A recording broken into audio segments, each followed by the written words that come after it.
Okay. All right, let me get on the other line. Hold on. Hey. Wait.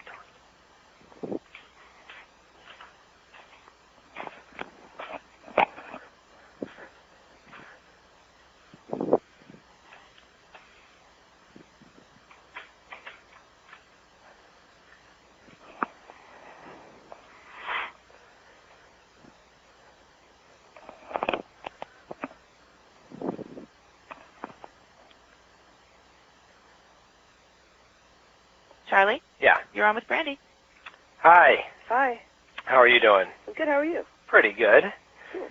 So, I was curious about the record. When did you start, I guess, first recording any tracks? Oh my God! Like it's been done for like a year. Oh, really? Yeah. So it was like about a year ago. So then it's kind of like, is it kind of weird to just be talking about it now? Because I'm sure you've probably got new things. So It's so funny. Everybody keeps saying that. I'm like, well, the next record. They're like, yeah, but your record doesn't even come out. And I'm like, oh yeah, but it's been done for a year. Yeah, I mean, how has everybody been about it? Because I know that it's always nice to get a good surprise from a record that it's good. You know what I mean? Because there's so much things that aren't exactly good. Yeah, I know. It is a good surprise because it was like supposed to be an EP. Oh, really? Yeah, and then we recorded some more tracks for it. It turned out to be really killer, and fixed a couple things on it, and put a good mix on it, and now it's a pretty awesome record.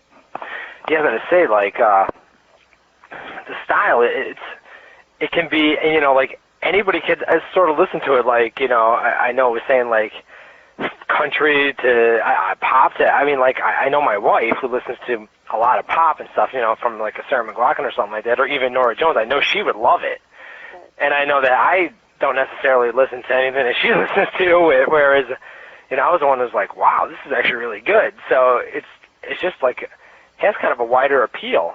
Oh, well, thank you. I mean, I know you don't think about that stuff when you're writing, but is it interesting that, you know what I mean, it doesn't just appeal to like one sort of style, or you know, somebody might be looking for a certain genre? Oh yeah, it is interesting. I love when dudes come to the show and they're like, oh yeah, I love that song, and that song's awesome. I'm like, yeah, because it's really cool because I love to rock out on stage. If you saw our live show, our band's pretty dynamic. And you know, the thing is the songs. I write those songs with the twins, the two identical twin guys in my band. And so they have an edge to them, you know. It's not quite country, it's not quite mellow. You know, it's really universal. I guess what the biggest thing about it is, no matter what you sound like or anything, you know, anybody, the biggest thing about the record is the hooks. I mean, that's the thing. I mean, you remember them. Right. Pretty much, you know, the songs, they kind of stay in your head. Like, I got the Advance. I don't have the song titles on them, but I can remember the hooks in my head. You know what I mean? Yeah, that's a good thing. Yeah. Like, I maybe not know what they're all called, but I know that I can remember the songs in my head and the chorus and stuff like that. So, working on the tracks and stuff like that, is natural writing like the hooks? Because it seems like that would be the hardest thing. Writing hooks happens completely subconsciously. It's just a part of. It's not about hooks as much. It's about melody. Yeah. And I love melody, and I love repeating melodies. And oftentimes, a repeating melody is what a hook is, or it can be a lyric, a catchy lyric that everybody, you know, or it can be a guitar riff. And Tim is really good at coming up with those. Yeah, that's the one thing in a lot of music today is that you know when you say guitar riffs, the first thing that comes to mind is Rolling Stones. But I mean, outside of that, it seems to be almost a lost kind of art. Yeah, everybody has guitar riffs. I mean, like, do you ever listen to that band Bread? Bread. Yeah. The older? Yeah, real old. Yeah, that's what I thought. Yeah. They had like guitar riffs, and Roy Orbison had guitar riffs. Yeah. They were just like they were a little more melodic and pretty. Yeah. You know. Yeah, it seems like today it's more of the power chord, and let's just roll with it. Yeah, I don't know about that. I'm not into that one. And you know, like with writing the songs, now you'll probably get people that are just like, fans who are just going to be like, oh, I heard it on the radio, I love that and stuff. Is that just as good as somebody saying, oh, I understand? You know what I mean? I like that lyric or that song touches me. It's as good because every song's going to affect every person a different way. Yeah. And I mean, like with that, it's probably similar with you, where like you get with a song, you interpret other songs differently than anybody else too. Oh yeah, it's so funny because like I have a couple songs on my record are about my brother, and like a tumultuous relationship with my brother that I have, and people always interpret them as like, oh yeah, I felt that same way when I broke up with my boyfriend, and when me and my husband got a divorce, and like they totally think of it as like this breakup song, right? And it's totally not. It's like about two siblings like fighting, but you know what? If it affects them that way, and that's what it's about for them, that's what it's about, Yeah, I mean that is like the greatest thing about the history of music is, where people will have all these interpretations. You know what I mean? And it's not necessarily even. It doesn't even have to matter. Like somebody will say, "Well, I thought this song was about that." No, then the song's about this, or that's the one great thing. It's almost like. And they'll say, "Oh, I had that song at my wedding," and I'll be like, "What? That song was about like, how much I can't stand my guitar player." So yeah. The funny thing, it even happens like in old Dean Martin songs or something like that, and I can't even think of the one song, but we always hear it, and we're like, you hear it, and it's all this cheerful, but it's not really sort of cheerful, because like in the one part they'll be talking about like you gotta slap somebody to make them live. You know what I mean? It's almost like that's not nice, Totally. If he was singing that song today, people would be like, people would be marching on that. Like he can't sing about slapping women, and yeah, totally. But it's all happy kind of, lucky, jazz kind of feel, and you could dance to it. So it's like it's this whole weird thing, because like people will confuse the melody, the tempo, with what they think the song is about too, whether they listen to the lyrics or not. Oh yeah, totally. That's what's cool too. We have a lot of dark love songs, like a lot of love songs that sound like they'd be melancholy or breakup songs, and then they're not. They're totally like love songs. And what that comes from is I don't ever write uplifting lyrics. I have a really hard time with it. Not consciously. I can't make myself do it. And I write a lot of real dark melodies, and some dark lyrics. And then Tim in particular writes really happy lyrics. Yeah. So when he accompanies his happy lyrics to my dark melodies, even though I write almost all the lyrics. Is it because that's harder for you to come up with, or because some people will say, like I talked to people and they said, they feel like they can't write something that's they write better ballads with, for whatever reason, they can't get the tempo up. You know what I mean? I can write mid-tempo. It's not about the tempo, it's about the lyrics. It's like, for some reason, I only write and I'm only creative when I'm discontent, when things are like, when I'm concerned about something. Yeah. Brokenhearted about something, or curious about something, Yeah. I can write things about other people. I can write stories, stories like Bob Dylan writes, and like Sean Colvin and Bernie Taupin wrote, But for some reason, I can't make myself sit down and write a simple love song, which is fine, because there's enough love songs in the world. Yeah. Yeah, I'm kind of the same way, though. I don't write songs and stuff like that, but I'll write like fictional stories and stuff, and it's the same thing. Yeah. It's like, for whatever reason, you have something to get off your chest, and whether you twist and turn it to not be what's bothering you. Well, that's exactly it. You just totally nailed it. That's what it is, Yeah, I mean, you just got something going on, and it may be like you're just pissed off about the day. They sucked, but you come home and you write a song about, I can't even think of it, like say Johnny Cash writes a song about, being in jail or something. He went to jail, of course. He went to jail, of course. But Someone writes A Boy Named Sue. Yeah. He has like bad feelings about his father or something like that. Yeah, so I mean, it's always like this sort of subconscious thing, and it's funny because like it makes me think of like Stephen King too. You're like wondering, what is that guy's mornings like? No shit. What are you thinking about? More importantly, who's buried in his backyard? Yeah. I mean, because that's the thing. That's the beauty of music. That's why I like talking to people that write songs, because it's always so interesting, because it's just like a whole world with it, and especially the subconscious of it all. Like, I think some people can sit down and write them, like, I don't know, you think like a Carole King must sit down and write songs, because it's almost like, seems so natural, but the subconscious of it all, I mean, do you write it like that, and then you go back and you look at it and you're like, wow, maybe Always. Whenever I'm writing a song, I almost never know what it's about. Yeah. Or I'll figure it out halfway through. You know, but it is like, right, that part of your brain is so like, turned off. It's so subconscious. You know, you don't know you're using it. And I mean, do you find that, like, when that's happening, that you just, like, haul ass through a song? Like, you just write it and you're just like, it's so natural? Yeah, totally. It's like when you're in school and your teacher tries to teach you left brain drawing, you know, and there's a little wine glass on the projector or something, you know, and you're not allowed to look at your paper, but you have to draw it with the left part of your brain. You know? Yeah. It's like that's what writing songs is like for me. I know, because, like, if I'm thinking about, like, writing something, if I think about it, I can't. Like, you know, when you know, you go back to Stephen King, he'll say, I make myself sit down and write X amount of pages a day. I don't know how he does it.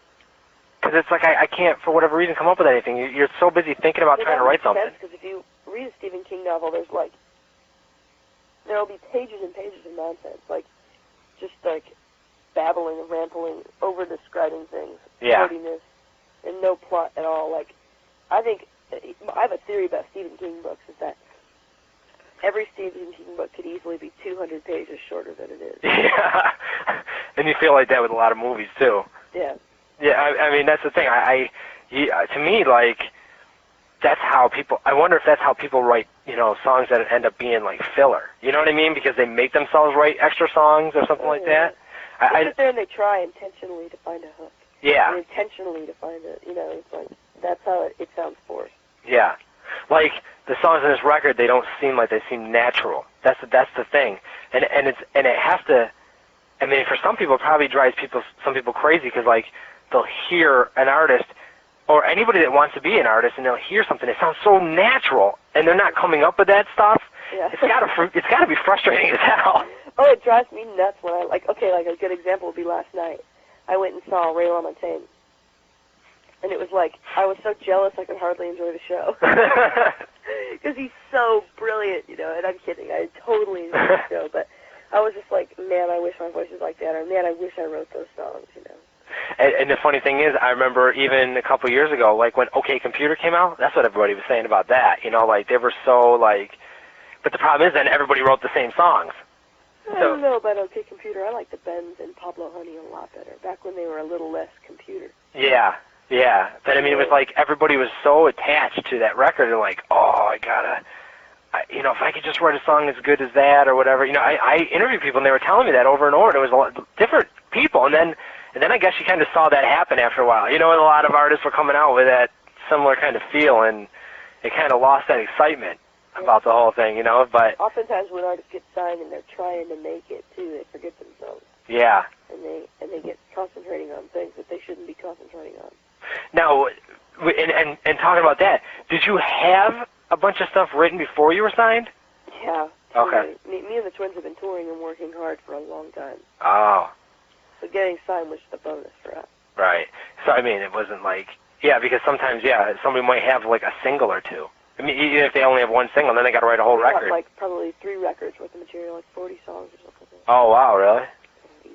Yeah, so, I mean, like you're saying, I mean, some people get signed and they do forget themselves because they have to write a record. Yeah. Well, they say it takes you your whole life to write your first record and 2 months to write your next. Yeah. and it's true, too. That's the big challenge, you know, to come up with, to do something. I mean, because, like with you, you're probably going to be gone, touring, doing all that stuff, and promoting and everything else. And then, yeah, you do have a short, you know, time, but... It's done. I'm chomping at the bit to do the next record. Oh, are you? In fact, it's going to be difficult to narrow it down and pick songs. Oh. Well, that's good. That's good for you, not good for fans. You know what I mean? Because they know that it's going to take them forever to get it. Yep. I mean, that's the thing that sucks. You always get like a good record, you know, and you really dig it, but you know it's going to take you about another 2 years before you get another one. That's the crappy part about the industry. You know, it takes forever. And you know, like, last thing I was just going to ask, with, like, I was reading in the you know, they always send us like the nice little press releases and stuff, and I was just reading in there, and it said, you know, you wouldn't care about like what you were doing, you know, musically. It wouldn't matter as long as you were doing music. Yeah. And I mean, it was. Not that I wouldn't care. I'd obviously be happier being on a major label than I would sweeping the stores of the record store. Yeah. But you know, as long as it's always been that way for me. I've never had a real job or done anything like that. So for me, playing music is like the only thing I want to be involved in. So there was the label thing. I mean, obviously that's a goal for a lot of people, but I mean, when you have that goal, you reach that goal, what's the next thing? I mean, do you just say, I'm going to play it every day, and then I... The next thing for me is becoming a successful touring artist. The next thing for me is being able to go from town to town and create fans by playing live for them. Yeah. You know, if the record does well, great. If radio likes it, great. If the label likes me, great. But more importantly is I want people to like me. Yeah. I want to go from town to town and play for people and not stop. And that's what's next for me.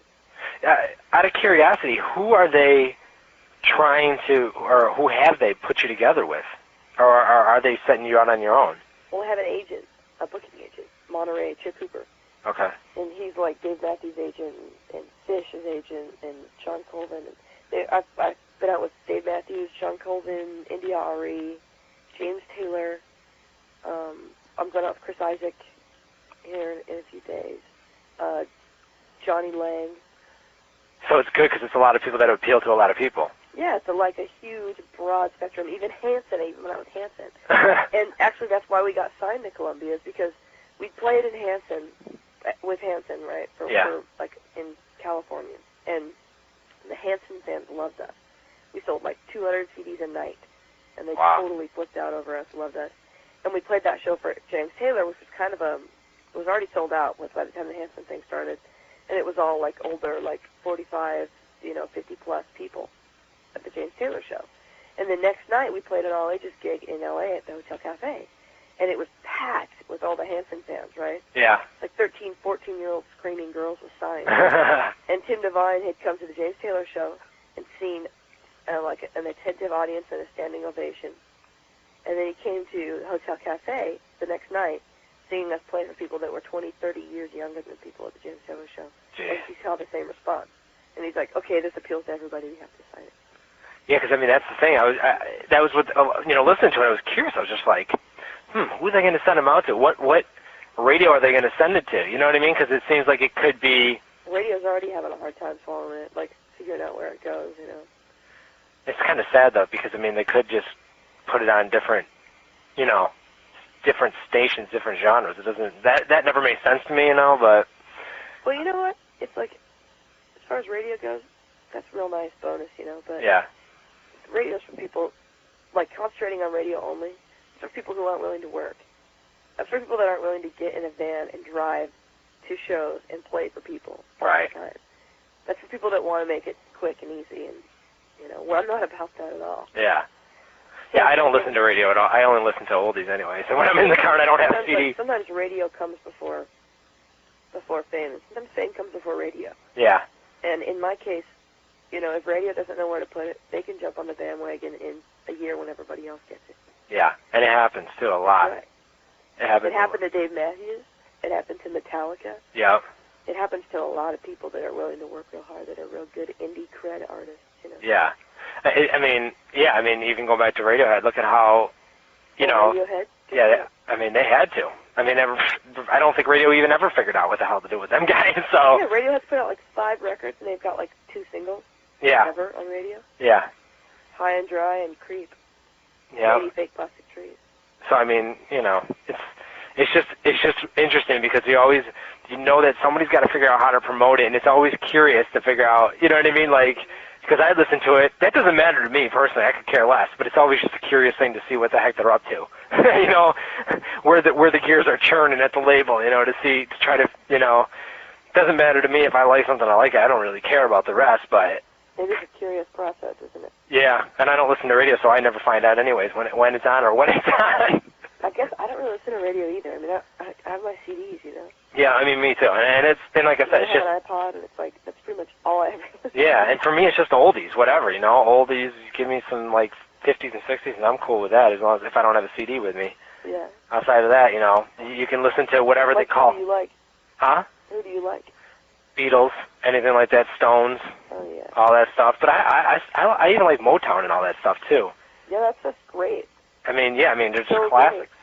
Great. And do you like Roy Orbison, any of the real? I mean, you say oldies, and during that time, the best music I thought was being put out was the country that was being put out then. The Patsy Cline, Tammy Wynette. See, that's what my parents listened to. Roy Orbison.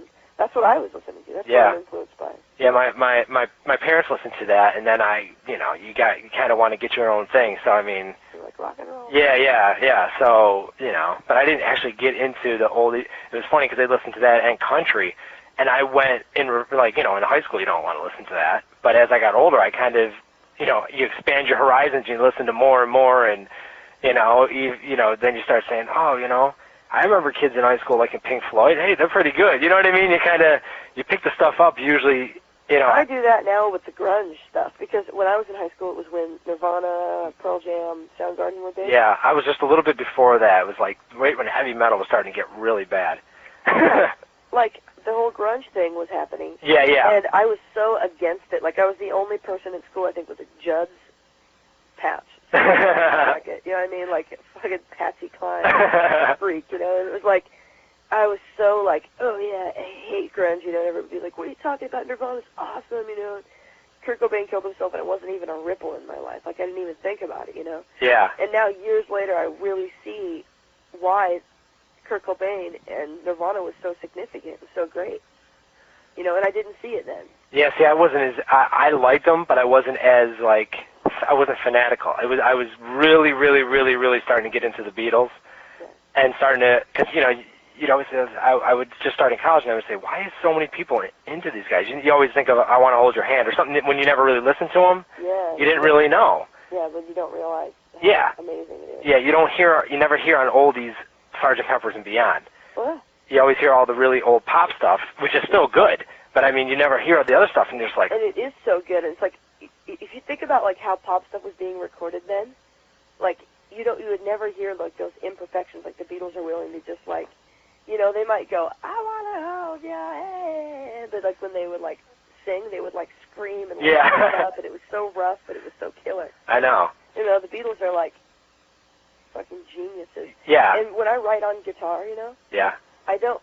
It's like you could never relate my music to anything like the Beatles. Like you would never go, oh, that sounds like the Beatles. But when I sit down and I write on piano, it's like I can't stop myself from being a total Beatles ripoff.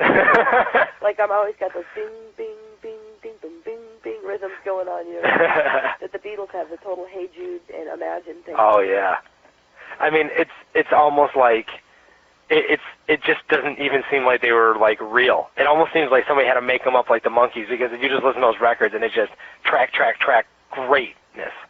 Yeah, I know. It doesn't seem like it was real, because now when you listen to Paul McCartney's music, it's total shit. Yeah. You're like, how'd that happen? I know. Yeah, yeah, I mean, it does drive you crazy, but some of the old... One day on VH1 they said, we're debuting Paul McCartney's new video today, right? I watched VH1 for 6 hours waiting to see that video. And when they put it on, it was that song, Freedom!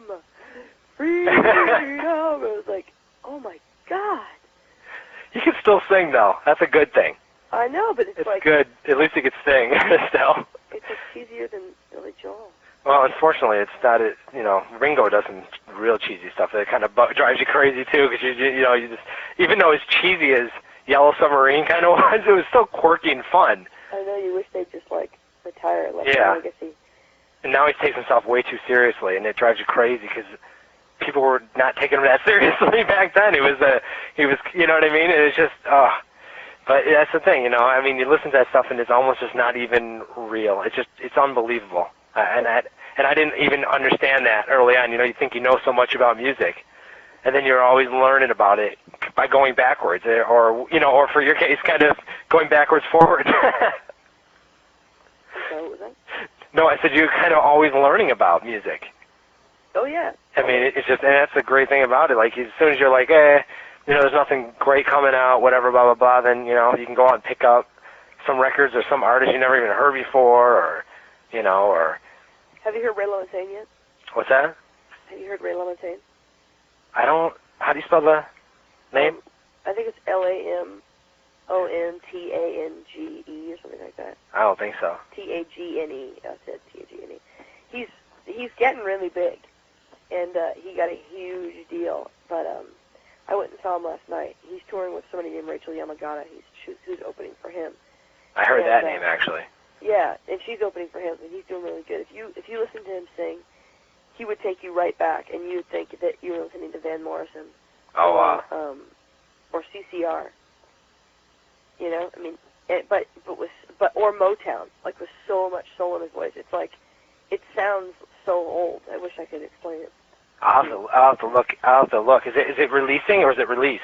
It's released. Okay, then maybe we actually. It's called Trouble, and it's fucking ridiculous. We got so much stuff that I don't always get on top of things. That's the thing that sucks about it. Sometimes you only get like, I'll get the stuff in, I'll have to hand it off to somebody, you know, or to the reviewers and stuff, and sometimes I only get one listen. That's what stinks about it, you know, or because I'll say, hey, I want to do this interview, or whatever, before I have to hand it off to get a review, and it's terrible. Sometimes you end up passing things off, you never even get a chance to listen to it.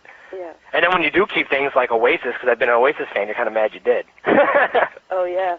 Oh yeah. That's a pretty bad record, huh? It almost it's sad because you get to a point where you're just like happy that there's like one good song on it. Yeah. But it kind of sucks because What's the Story was like, oh my God, it was like so freaking great, and it's like, what the hell happened? You just don't know what happened after the first two records. How could somebody drop off so hard? So good. I mean, like, and I hate to say it because it's their hit, but Wonderwall is like, that's one of the coolest songs ever written. I know. It's that whole record. I love it. And the first record, like, I love that record. Yeah. I mean, I can still listen to it, and it just sounds like it's timeless. Yeah.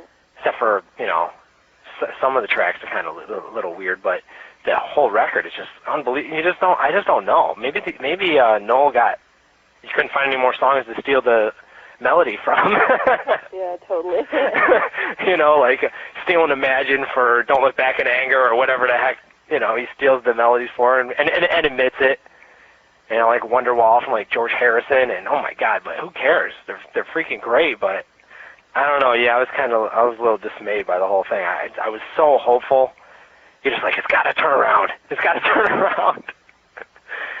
But that's what happens, unfortunately. But there's a couple good songs on there, but it's nothing like it used to be back in the day. So, I really appreciate the time. They're probably going to choke me off here in a minute. Oh, yeah, no, it's no problem at all. So I really appreciate it. I really enjoy the record. Oh, thanks, man. I appreciate that. I really enjoy it. And as stupid as it sounds, guys don't always really get into female artists. You know what I mean? I know. As stupid as it sounds, and your first inclination is to pass it off.